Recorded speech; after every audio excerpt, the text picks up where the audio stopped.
Hey everybody, welcome back to Days Well Spent.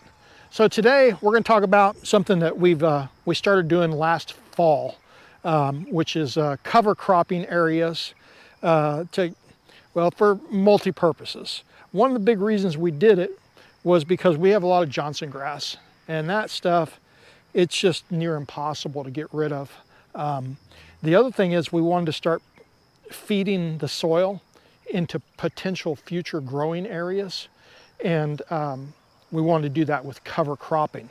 We also wanted to use the cover cropping to stop tilling the soil so much. Initially, we had to break the ground up, so we had to do some light tilling, but we don't want to till every year. We want to be able to grow in our cover crops and let our cover crops help feed the soil. This was one of the plots right here that you can see. So what we did here was we tilled this up. We ended up having to do it twice. The first tilling got rid of most of the Johnson grass, but still there were the rhizomes and seeds in there. And about a month later, they came out, so we tilled it again. We really just had to get rid of the Johnson grass. Our garden last year was just filled with Johnson grass, so we're really trying to get rid of it. So after we tilled it the second time, we harrowed it, and then we broadcast planted annual rye. When the annual rye, we planted the annual rye in late November. I guess about March, it started dying off. April, May, about May, it started dying off. I have to look at my records. I came back with the harrow and I flattened it then.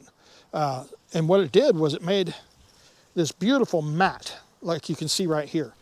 I mean, it's absolutely beautiful.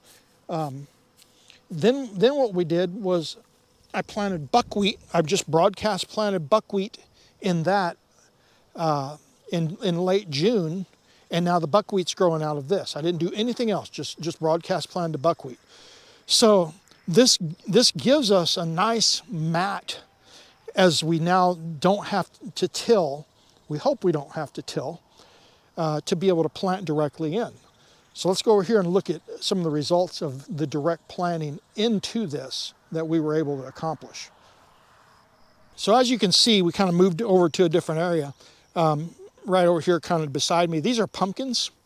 And the pumpkins we planted directly into the mat. Now I planted the pumpkins before I did the buckwheat. So I didn't spread the buckwheat where the pumpkins are. I didn't want to. I don't need the buckwheat growing. I only wanted the buckwheat growing in places we weren't planting yet. But as you can see, I've got very, very little Johnson grass growing out of that nice mat of annual rye.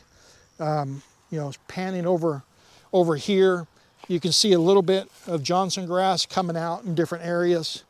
It's going to, but over time as we continue to build this mat, I'm hoping next year that we'll have very little Johnson grass because we'll get it built up so thick that it won't get any light to grow. The other thing we found about it, which we totally unexpected, was we got these scissortail birds, and these little tufts that didn't flatten down all the way. They built their little nests in them, and we came out here and we had about 3 different areas with little baby scissortails. So we left them, and fortunately the cats didn't get them, and the birds grew up and flew away. The other thing is like the pumpkins, or the watermelons. This is a small watermelon patch that we started. It was pretty much direct planted into our annual rye as well. And you can see there's very little Johnson grass growing out of it.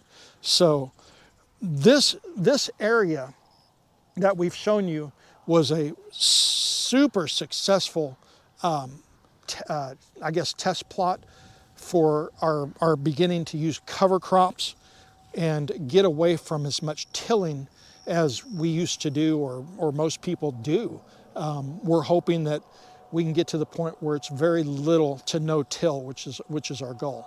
So next, let's go over to a plot that was a failure that we learned a lot from. So this area here where you can see it's kind of tilled was a second test plot area for cover cropping, and it was a horrible failure. We tried different things in different areas so we could see what we liked better or what seemed to work better or worse for us. The area that's tilled was also annual rye, just like I showed you in the past area. The difference between this area and the other one is that when the annual rye in the tilled area here got big, I brush hogged it real high to break up the pieces, and then I planted the buckwheat in it instead of just direct planting in it. Brush hogging it really hurt it. It grounded up so fine that as soon as, it was within a couple weeks, the Johnson grass just came back with a vengeance in this area, and it just drowned out everything. So there wasn't that nice mat that I showed you earlier to cover it up, and there really wasn't anything else to do except till it. The other problem was when I did that, it didn't leave that mat for the buckwheat seed to fall down in and provide a cover, and the buckwheat simply didn't grow. So all I had was a field of Johnson grass again. So the only thing I could do at that point is, since we're trying to get rid of it so that we can eventually move the garden into this area and grow, was I went ahead and I shallow tilled it to dig those rhizomes up from the Johnson grass. Now what's interesting is when I did that, within a week, you can see the little green plants, the buckwheat came up. So this buckwheat now is about 3 weeks old, and it's what didn't come up when I had brush hogged the annual rye. So our goal is, like you can see this plot right here, this is squashes, zucchini, yellow squash, we would get it cleaned out and we would open the area up to growth. Since I didn't have the nice mat from the rye like we had in the other area, we went ahead and we made this real deep with some Bermuda grass straw or hay, whatever you want to call it, and we're growing our squashes in that. But I mean, down the road though, we're hoping our cover crop will provide this matting instead of having to use the hay all the time. So that didn't work, and that's fine.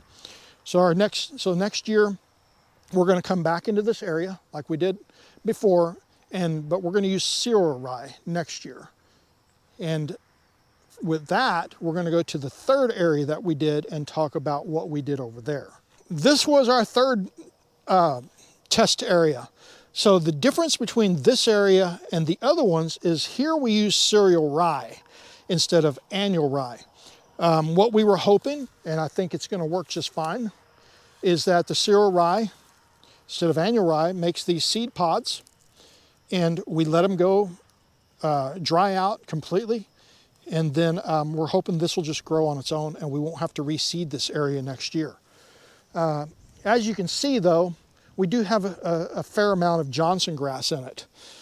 So the reason why is because the cereal rye died off later than the annual rye. So when I harrowed it, it was too late.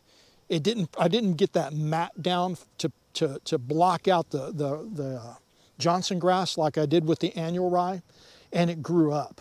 The other thing I did in here was, let's go down here a little bit further, you can see it better, was we did do the buckwheat in this field as well, but I broadcast the buckwheat while the cereal rye was all the way grown. Not like the annual rye where I broadcast the buckwheat after I'd already flattened it. So you can still see the buckwheats in here. You can see the mat. It's a little bit different. This area here, for whatever reason, matted down better than the area over there. The rye was thicker over here though as well.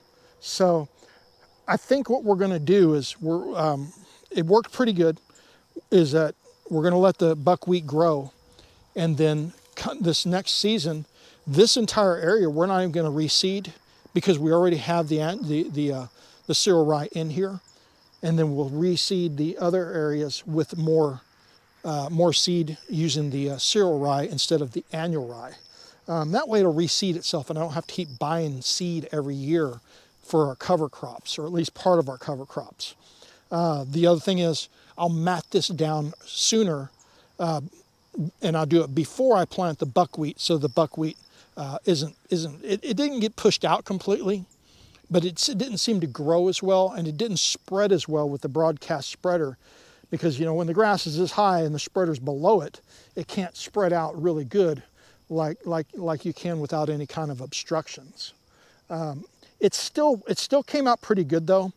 The other reason over there that I was real careful with what I wanted to do with it, and I still haven't done anything, was where the Johnson grass is growing. There's also a mix of a dove and quail mix and a deer mix also. So if you dig around in there, you'll see different things besides buckwheat, cereal rye, and Johnson grass, and it's a mix of other types of prairie grass. I don't know that I'll do that next year, but it is there now, and I kind of want to let it grow. So this is long-term, obviously, plot for us to grow in. We're just trying to get something going in the soil to start amending the soil, loosening the soil. It was really hard packed. It's still hard, but it's nothing like it was. The roots from all these the cereal rye and the buckwheat have gotten down there, and they're growing, into the soil, and they're feeding the soil and taking, nutrients up and back in, and they have helped quite a bit with the Johnson grass issue that we've had. But I think that's just going to be a problem we're going to have to deal with all the time until we get a thick enough mat like we do in our garden, where we're actually growing, tomatoes and different types of peppers and leeks and stuff to hold back that Johnson grass. But at least now we're starting to utilize this area of land, and we did the 3 test plots, and we found out what worked and what didn't for us. So that's about where we're at with our cover crops and what we're doing and experimenting with, and our successes and failures so far with it. If you're not a subscriber, please hit the subscribe button, and then of course visit our website for more information at dayswellspent.com.